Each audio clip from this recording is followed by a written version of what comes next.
How do I invest in Netflix?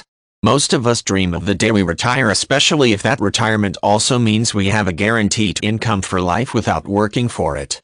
To some this is an impossible dream, but it can happen if we take the proper steps beforehand. What do we have to do to make the dream a reality?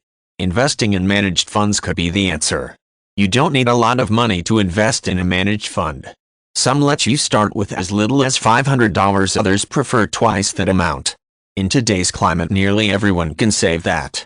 Even those who have no job can find ways to save a little at a time until they have the necessary amount. So what if it takes a whole year or even two? With a managed fund, lots of investors pool their money and the fund manager invests it for them. This is the easiest and simplest way anyone can start to save for their future.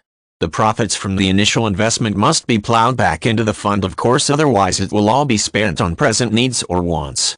But after a lifetime of reinvesting the profits, there will be a significant amount to retire on.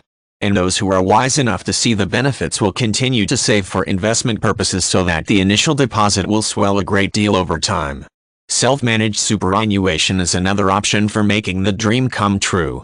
This option should not be taken up lightly, as there is a lot of work involved with running a self-managed superannuation fund. You will have to be the trustee, and you are directly accountable for everything that happens to the fund. The responsibilities of a trustee are many.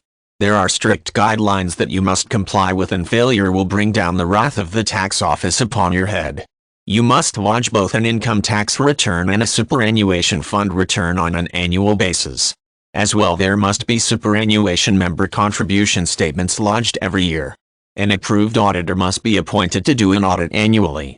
And records must be kept for 10 years. There are also restrictions on investments that must be complied with. In fact, many people feel that the amount of work involved is not worth the benefit, and so go with managed funds. Unless you have experience and plenty of time, this is a good decision.